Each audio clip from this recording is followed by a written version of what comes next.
Hey all, and welcome back to the finale of the HFC playthrough of Sonic Advance 3 and our final LP for 2025. Let's switch to Cream and take on possibly the best level in the game, Chaos Angel. Okay. Okay, indeed. Every team gets their specialised, title. It's just okay. Sure, whatever. Let's finish the game. Sure, I have to babysit Cream today, I guess. Dude, I wanted this in 3D so badly. When I see levels like this that make me continue to be angry we never got Generations DLC all these years later, what a fucking missed opportunity that was. They could have done multiple DLC packs, some from Advanced, some from more classic levels, maybe a few Rush levels, but no, we get fucking a pinball table and that's it. I'm still mad, I hold grudges. You better watch yourself, Sega. Oh, I better watch my own back, I guess. Oh, I love how Cheese has changed into Sonic. Yes, the way the partner mechanic works when you have Cream is that you charge it up using the right bumper button, and then once you have it charged up, you can just fire it at enemies like you did in Advance 2. Nice. And it's... like I said in the last part, it is very broken, and if you decide to keep Cream around for the bad ending final boss, it completely ruins that. So I won't be doing that. I want to have some actual gameplay in this game. Better you than me, I guess. But yeah, compliments aside, Chaos Angel still has some of the issues plaguing the game as a whole, or just the trilogy as a whole. Lots of bottomless pits, but on the other hand, it does have bitching music, a cool aesthetic design, and these boulders. The coolest thing about it, really, to me, looking at it right now, is the fact that it's called bloody Chaos Angel. What a bloody metal level name.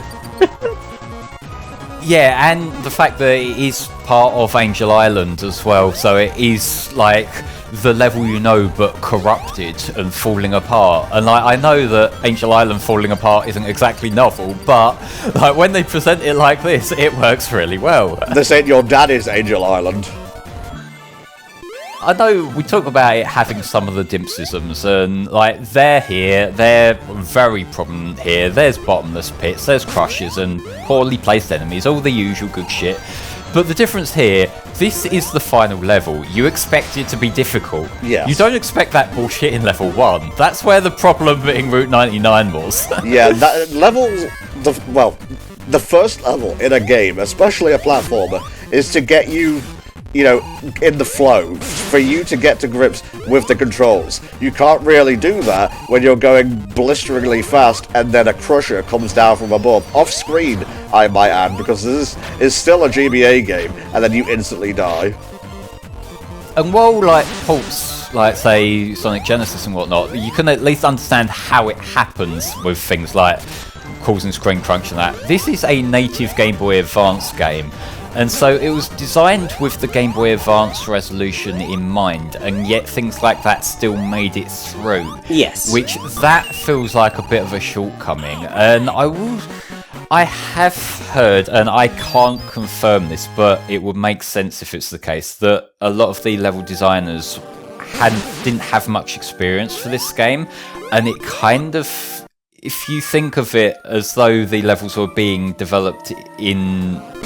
roughly the gameplay order, that will check out why they feel a lot more polished toward the end of the game than near the start. Yeah, well, it says here on Wikipedia, it was development shared by DIBS and Sega subsidiary Sonic Team, since the latter was understaffed on employees familiar with the Game Boy Advance hardware.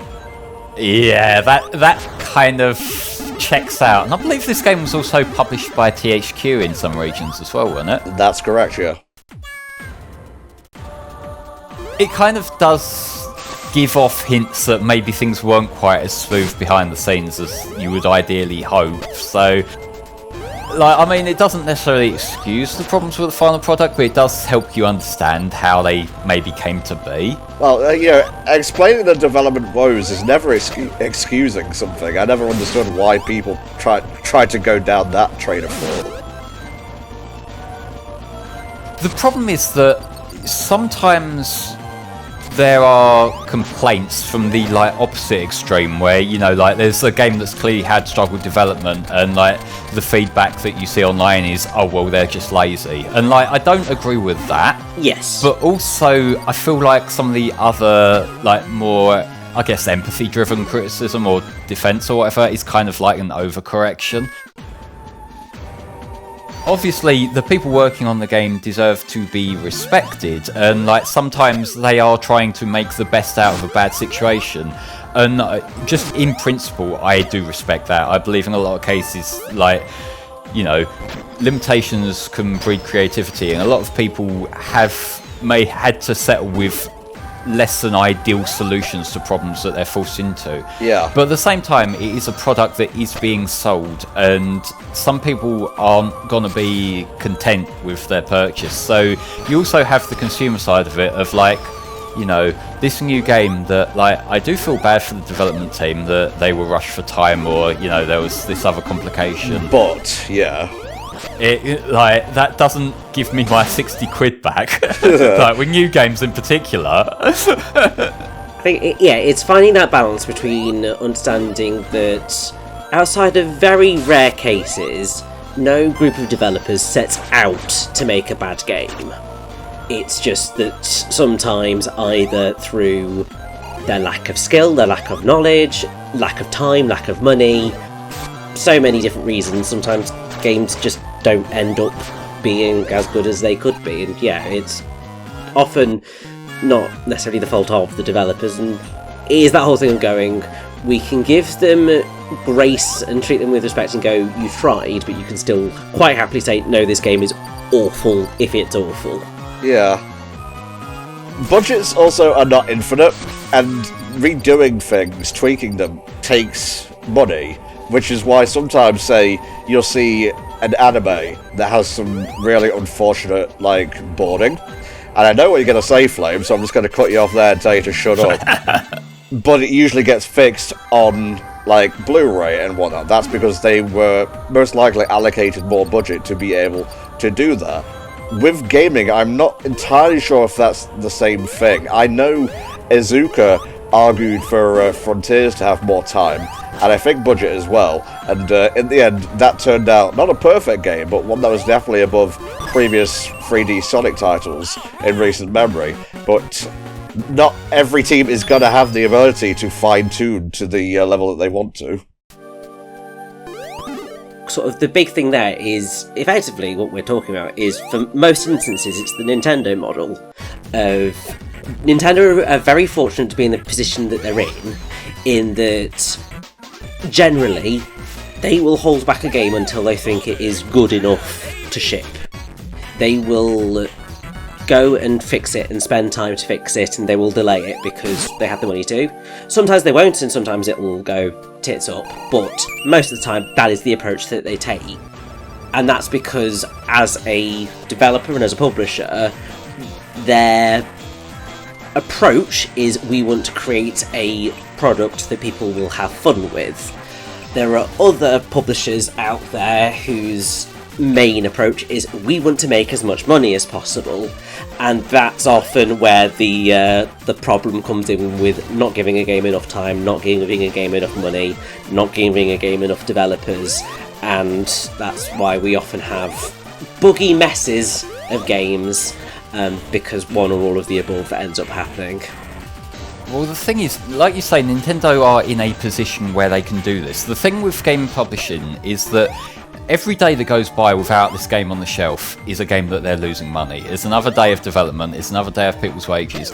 And if, like, the decision to delay a game that's not done yet, that is incredibly expensive. And when companies like Nintendo, or whoever it may be, delays a game, they are swallowing losses, a lot of losses to do that. Some publishers can afford to do that, some publishers can't. Mm-hmm. And I don't just mean like the smaller publishers, like the small indie devs and people like that. There's also bigger companies have conflicting interests, because publicly traded companies, they're not just serving their customers, they're also serving their shareholders. Yeah.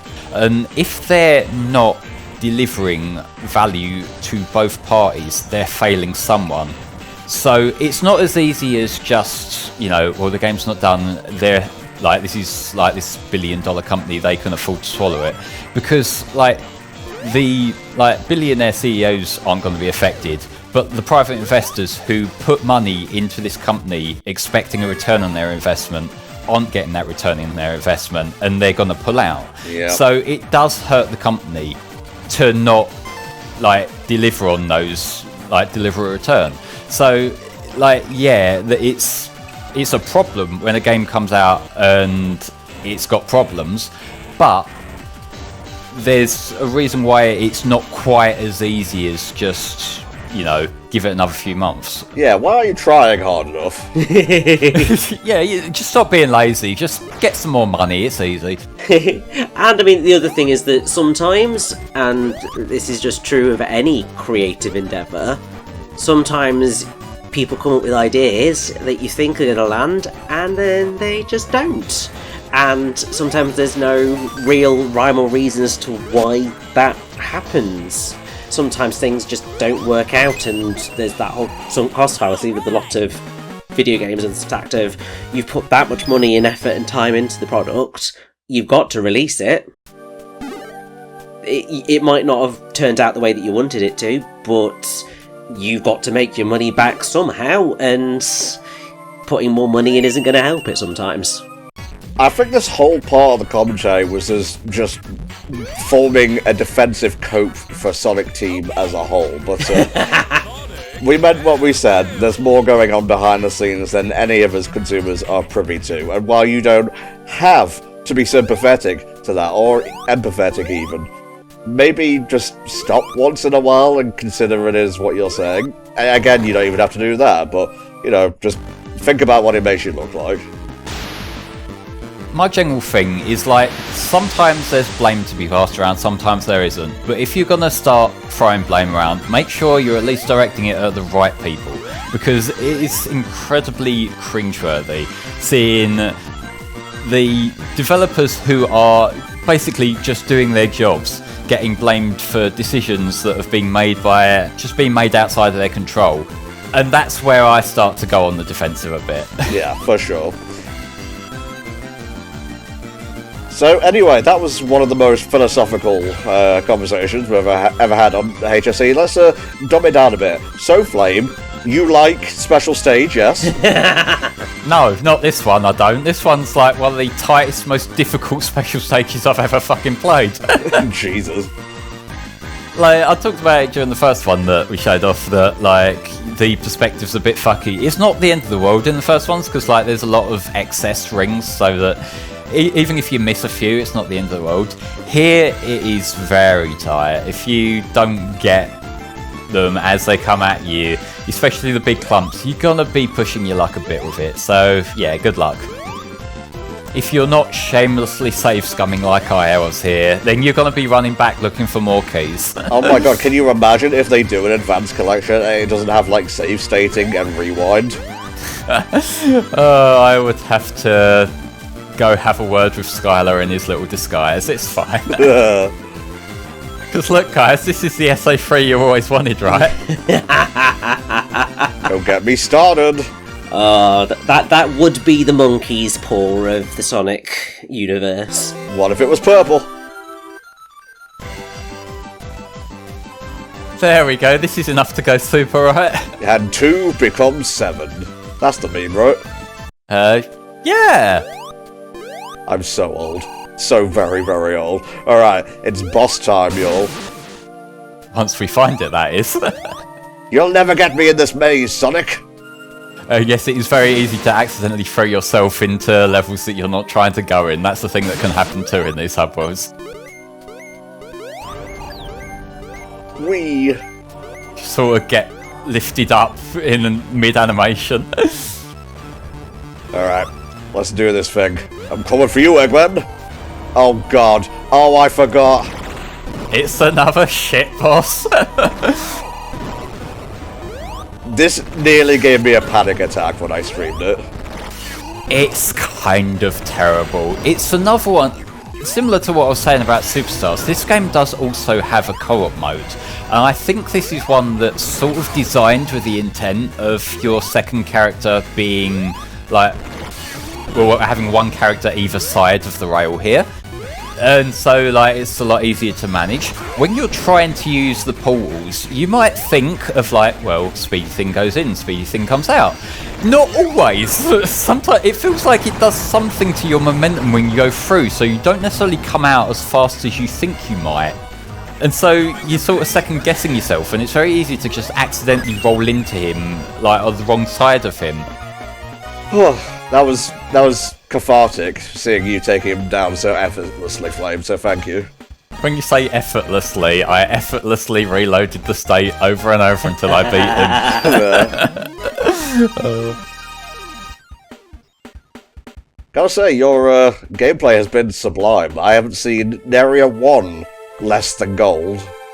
Some of the time requirements to get that are very generous in this game, because I think some of the Chaos Angel acts, there's a 5-minute timer to get gold, so you get a lot of leeway there. And admittedly, those games can be difficult, and they're kind of banking on you probably falling down a pit or two. Yeah. But still. Daddy, he hurt me.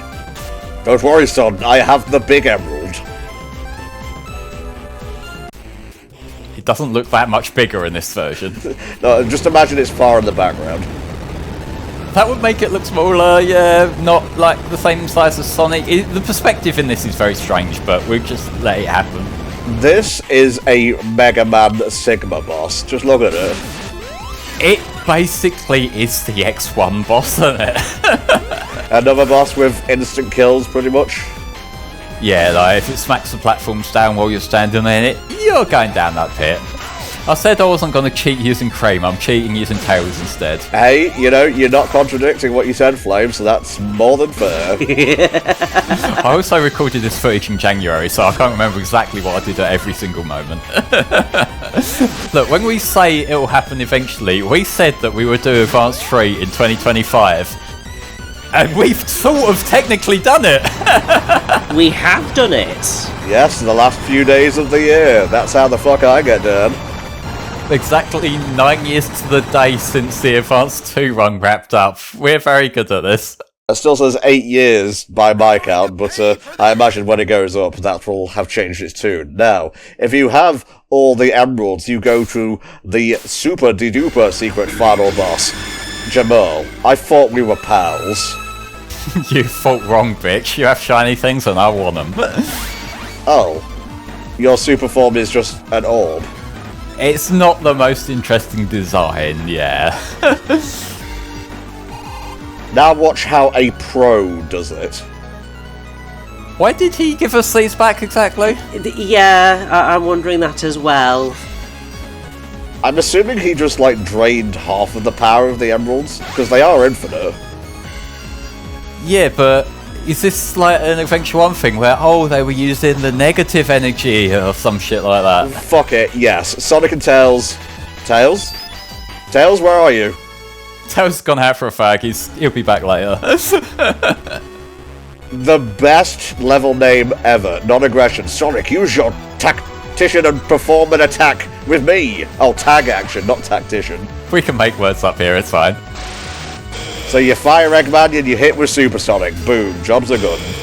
Pretty much, yes. It's very simple in concept, and I've seen some people not too keen on that, and I sort of get it, but at the same time, it works fine for a final boss. I will admit that juggling, charging up Eggman to shoot him, and dodging these things can be a little bit fiddly, but also, you sort of get used to it, and the run I get down here is going to go by pretty quickly, which proves that. I will say it feels like the most user-friendly, or to put it another word, easy, final boss in a advanced game, because, the others involved having to maneuver around projectiles and maneuvering projectiles into the bosses. Yeah, I do quite like the Advanced 2 final boss, even if I am not that great at it. This one, it is like, I suppose they were probably assuming it would take you a while to get a feel for the, like, managing Eggman thing, and that's why the rest of the boss isn't that overwhelming, really. So, like, I can appreciate that much. It just means that once you do know what you're doing, it's done. Wow, you timed that perfectly. So, Flame, Sonic Advance 3, here at the end of all things, what is your one, maybe two-sentence summary of the game? I want to like it more than I do. It's got good ideas, but not the best execution. As for me, I like the level aesthetics. The gameplay, when you're really, getting into it, is fun. It's just the enemy placement and some of the hazards really drain the fun level for me. And less said about the Chaos Emeralds, the better. Richie, what about you? Yeah, it seemed like there were some interesting ideas, it's just that the execution is the thing that let it down. And that is a shame, but these things happen, as we've been saying throughout pretty much the entirety of this part. Oh, the flickies are here. Where is Knuckles?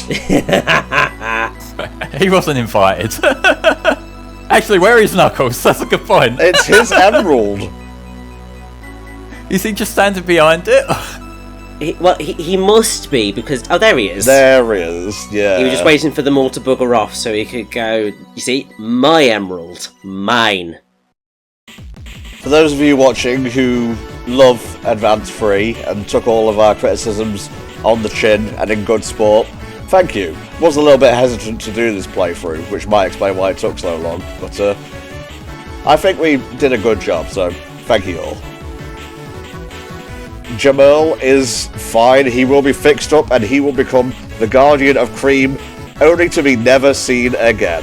Which is, a bit of a shame, but otherwise, yeah, there's a bright future ahead for Sonic currently, but with the movies, the recent games being well received, Sonic Rumble aside, and I'm very excited for what's coming in 2026. I would like us to do that Sonic Generations run, Flame, if you want to get started on that whenever's best for you. I already have footage, yes. Hey, and that's why you're the best. And Richie, I assume you have experience with that.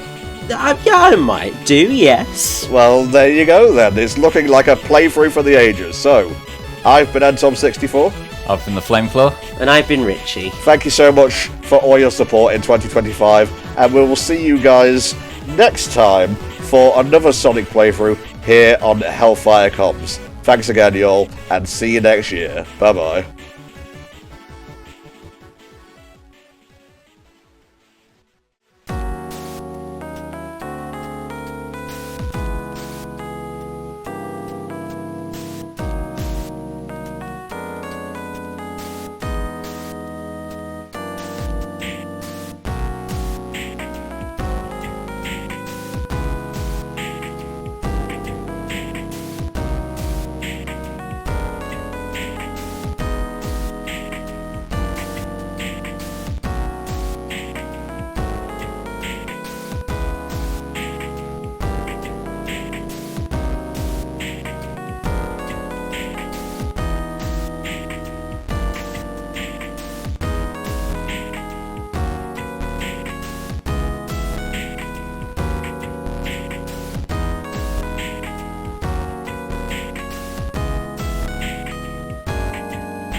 Congratulations!